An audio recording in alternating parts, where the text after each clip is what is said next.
Hello everybody, this is Caffriel bringing you what will hopefully not be the unlucky 13th episode of this Let's Play. Today we're going to be picking up the second water level altering magic, the Downtide magic. But before we can do that, we're going to have to defeat a monk. The enemy monk has slightly lower speed than we do, equal magic power, and all his other stats are slightly lower.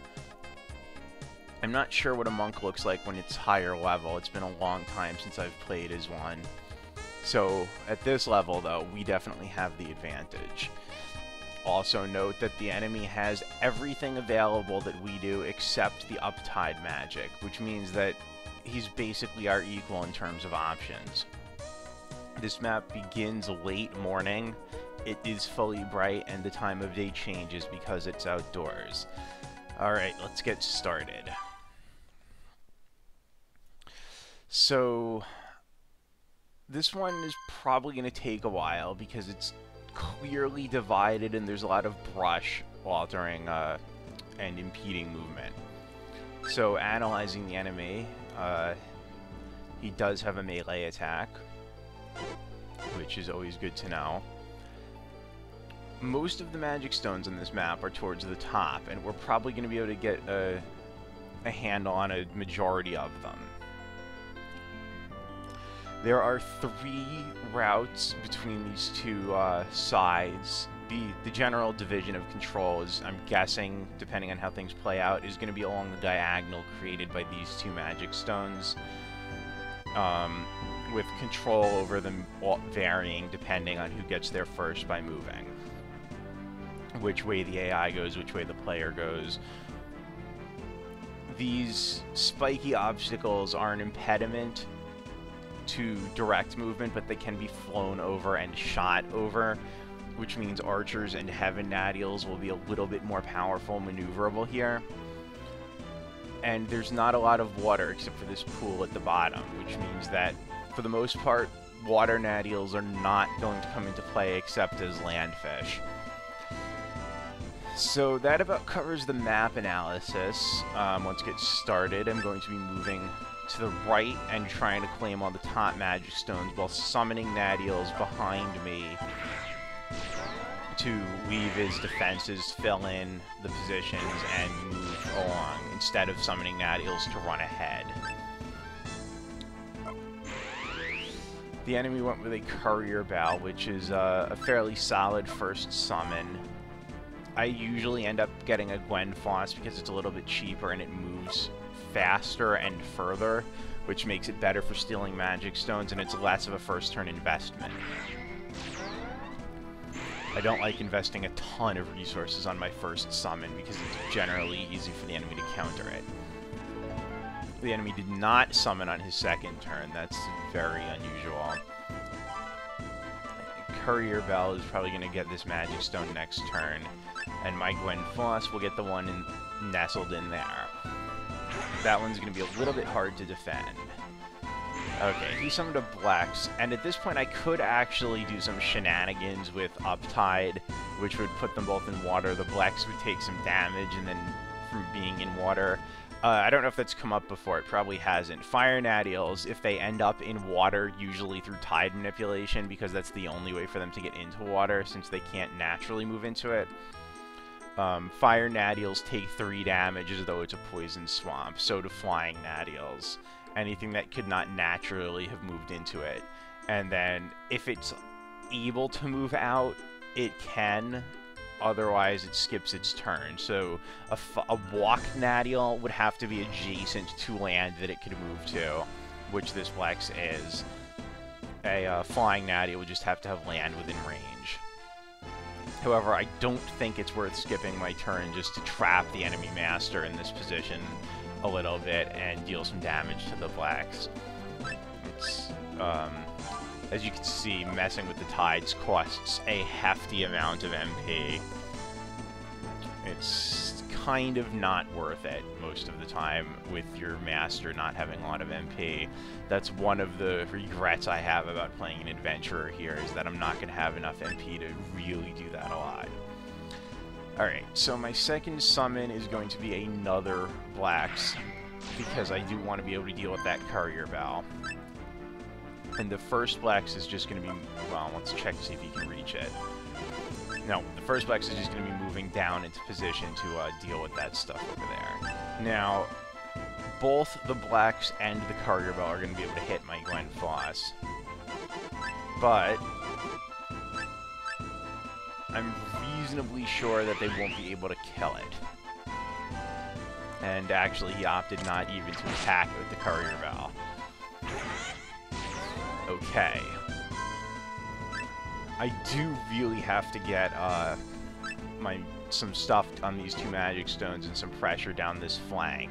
But the enemy has 2 Fire Nadials, which kind of sucks because that means Heaven is going to be weaker. Let's see. Not a lot of great choices here. Oh, boy. Oh, let's see. Alright, so... the enemy's kind of going to be pushing the left flank, which I'm going to have a hard time reinforcing if I don't move back over there, and all I'll have is the 2 Blackses. The Dome Dower can also move up towards the center of it. Alright. I will summon a Dialma. And hopefully that will grab the Magic Stones effectively enough and can be a bit of a threat down there. And if I summon one other Nadial, the addition of a single healer should make things a little bit safer over there without my Master around. Dome Dowler can kill my Gwen Foss if it heads over there. Moving range check isn't... oh, it is useful. Okay, so it cannot move to those spaces, which means... oh, the Courier Bell will be able to steal the Magic Stone if I move. Let's see. That Blex doesn't move for a long time, though, so I'm going to actually just wait. And yeah, the Courier Bell then would go down and get the other Magic Stone. Great! That means I can hang out there for a bit longer. Continuing down here, it's a little bit late in the day to start summoning a Zamelpen. And with only one enemy Heaven Nadial, I'm willing to risk some more Earth Nadials. If he summons another Heaven Nadial, he summons another Heaven Nadial, and I'll deal with it. Or he might summon just a pellet, and that's fine too. Now, because Gwen Foss is so much faster than Black, it's actually going to be able to escape before that that enemy went. Black's moves, and my Blacks will be able to then get onto the Magic Stone. However, I could also just sit there and stick it out another turn and take the shot and whatever, but I'd rather not lose it if I don't have to. So Gwen Foss retreats to a reasonably central location where it will be able to move around to various places. My Dialma is going to head over there to try to do some healing maybe on my Gwen Foss. And the enemy Master is pushing further to the left, which is obnoxious because I can't really do much down there. Alright. Going to have to summon some kind of Water Nadial now, because I do need to deal with this Dome Dower. I mean, Earth would do too, because it is day. So, let's see. How much longer is it going to be day for? A little while. But I don't want to get... it's going to be a lot of Earth Nadials over here if I do that, though. Let's see. Well, I'm willing to take that risk. I've got some Blexes. He can do his worst. There are, and it might be a little hard to see here, there are 3 elevated plateaus here, which means that archers can shoot a little bit further from them. And I'm taking advantage of that with my Aetherians. No point in shooting the Dome Dower. And the Blex is going to camp. Now, there's a really good chance the enemy Courier Val is going to head up to try to start stealing my magic stones. That's what I would do if I were in his position. So I will expect him to do the same, because no reason to assume the enemy is worse than you. In that regard, I am going to move... No, that will just get killed. Okay, so I'm going to move my Dialma down to maybe threaten a run-by and steal that other magic stone in the lower right. And I'm going to have to move my Blacks back up to deal with the Courier Val, the Central Blacks. I have an Aetherian moving momentarily. He's got a couple of Earth Nadials here. Where can the Domdowler affect? Domdowler's effect range is limited. Lex's effect range is fairly limited. I think I really need a Courier Val. I just don't know where to move and summon it. Here looks pretty good, because there's a good chance that my Master is going to have to head back up there to intercept some of these enemy Nadials. Alright, keep plinking the Domdowler, because the Domdowler is the thing I want to get rid of the most right now. Before moving or doing anything else... Actually, yep. My Blex is just going to kill this pellet and get it out of the way. And there's the enemy Nadials starting to move up towards my magic stones. Fortunately, I'm going to be able to do some damage to that one Courier Val. Alright. Dialma is clearly not accomplishing much there. It is keeping the enemy Domdowler from going up and hitting my Aetherians, though. Which is why I'm going to leave it here. Because I'd rather take the damage on my Dialma than on my Aetherians. Oh no! Well, that's one Aetherian down. But at least the Courier Val's out, no longer a factor in the upper left. The Domdowler is cleaned up. Let's see. Oh. That was a mess. Alright. Courier Val has an Earth Nadial to attack. And one-hit kill. I did not know Courier Vals could one-hit kill those from the back. Now, I have to make a pretty difficult decision here, which is, am I going to push downwards with my Master and continue summoning over here, or am I going to move back to the left? And this is where Uptide might actually come in handy, because the enemy Master right now can switch sides faster than I can. And that's going to let him kind of just mess with me, especially if I'm trying to summon Water Nadials. The enemy Master will definitely be able to get his Nadials into position faster than I can. But if I cast Uptide, this will become much slower for him to pass. It doesn't last forever. I don't remember how long it lasts offhand. It's either I think it's a couple of hours, but I don't remember how many. Well, why don't I just cast that then, and we'll see. So it's 1627 right now, and I am raising the water level.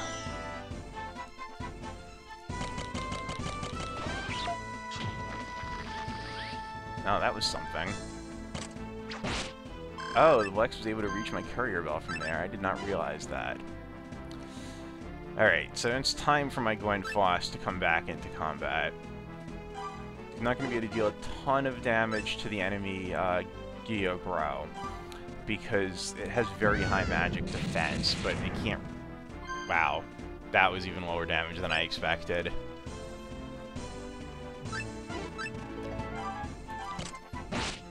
Unfortunately, I cannot finish off the enemy Courier Val yet, but my Dialma can make itself worth something by healing my Courier Bell. And also threatening that Magic Stone. Very nice. Let's see if I can attack anything effective from here. Nope. I could plink the Gyobro in the face, though, and I think I'll do that. Notice how it's going to be a really long time before that thing gets to move again.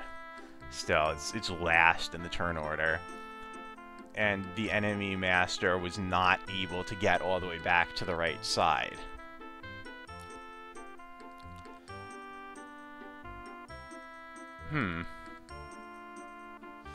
That's probably indicating how much longer the water level change is going to last. I've never actually noticed that in the information window before. Well, I guess you learn something new every day. Going to just slip over here and summon a Marme.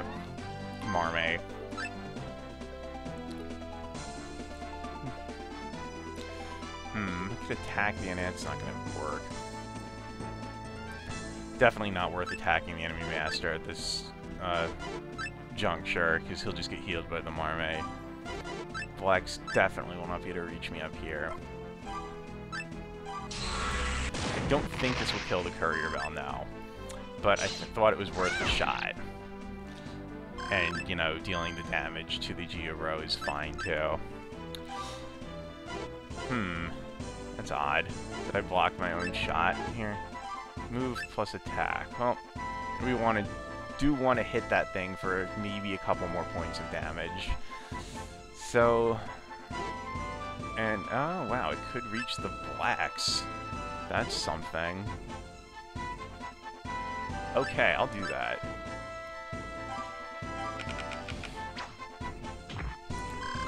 Because every little bit of damage on that is worth it.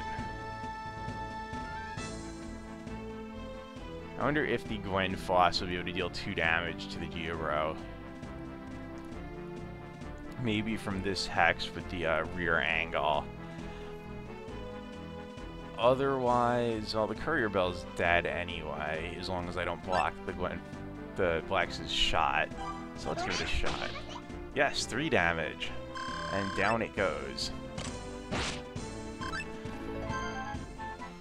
Okay. Blacks can take the Magic Stone and kill the Courier Bell. And I think we're entering the end game here.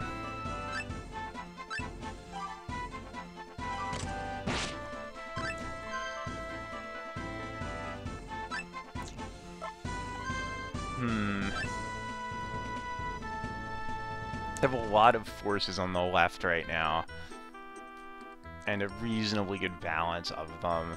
So I'm more inclined to continue pushing down on the... Or, I mean, I have a good balance of forces on the right, so I'm more inclined to continue pushing down on the left here.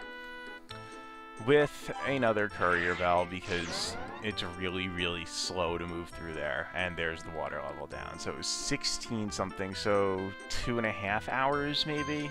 16-something to 1847.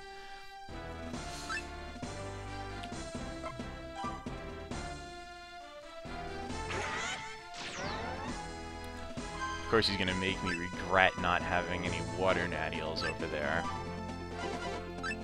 Well, I guess my Courier Bell will be circling around. That's fine. Keep plinking the enemy Blacks that's in the way.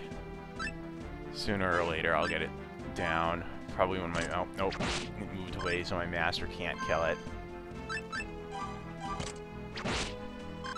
And it is going to be nighttime soon, which means that my day-type Gwen Foss will get weaker, and the enemy night-type Dawndaller and Marme will get stronger, as well as my Marme. Let's see. Alright, I sneer at the possibility that the Blacks is going to go again and kill that. Let's pick up another Marme here. At this point, I'm reasonably committed to just pushing down here to finish this off. Let's see where I can reach. can I reach without moving? Nothing! What can I reach without moving into a vulnerable position? Nothing. Fine.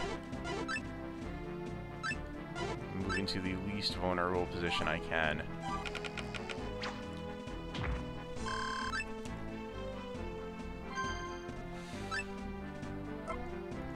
Now, there's a lot of magic stones in this map, and I control most of them, so my magic regeneration is becoming something to fear.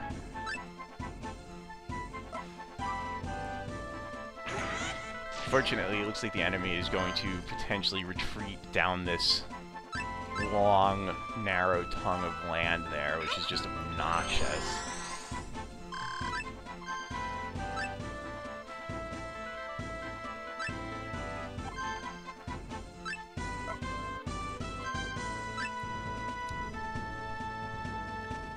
Well, time to maybe do some more damage. Not enough. Oh well. Not going to summon anything here, because there is nothing worth summoning, and I do not want to block that hex to attack the the blacks.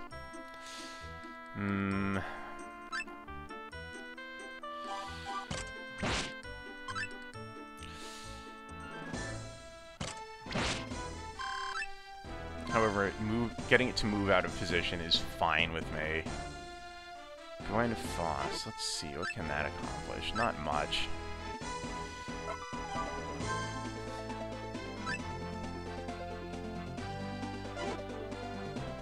Okay.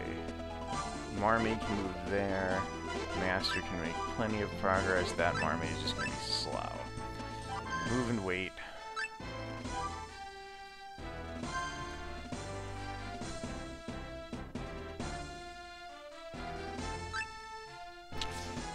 And I am going to be a little bit wasteful with my courier bells here, but the point is just to get this done faster if possible.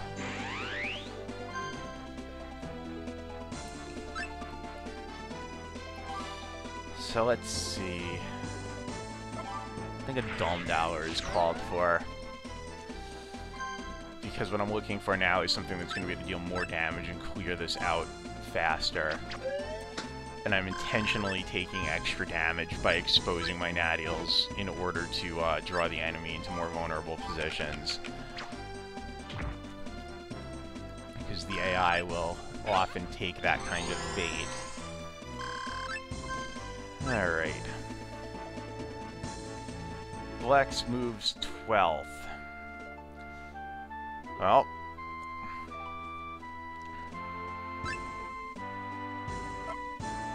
Time to deal some damage. Where do I want to target this? I could hit all of these things, although it's probably not going to damage the blacks. But yeah, we'll do that.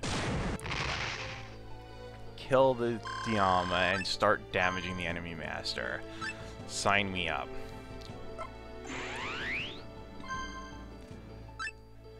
Alright. He can summon another blocker, which is unfortunate.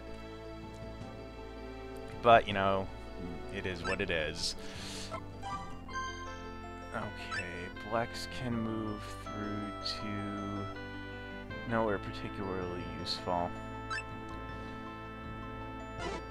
Guess I'll just park. Now I really need some more Earth Nadials.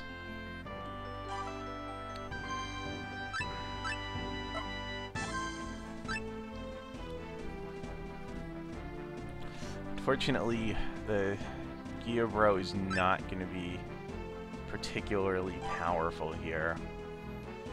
A Farian will be, though. Or at least powerful enough.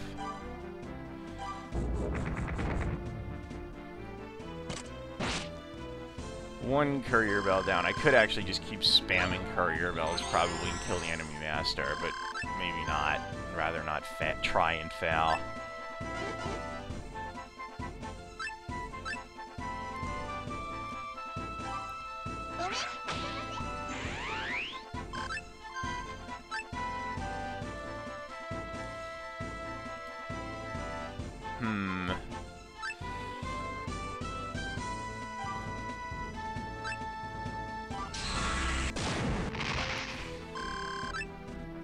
Okay, he's almost dead. I just don't know if I'm going to be able to outpace his healing.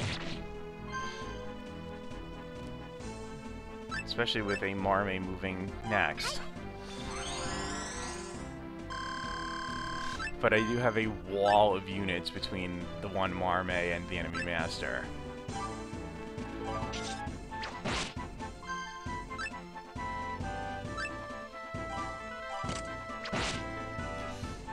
Alright, Blex is down, which is clearing me some more attack routes. Can't hit anything with the Marmaze, and oh, can hit for 1 point.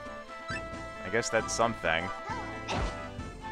Of course, the Marme can also only hit for 1 point. Let's see. Could attack the enemy master. Sure, why not? There's too much stuff around for him to survive, even with another heal.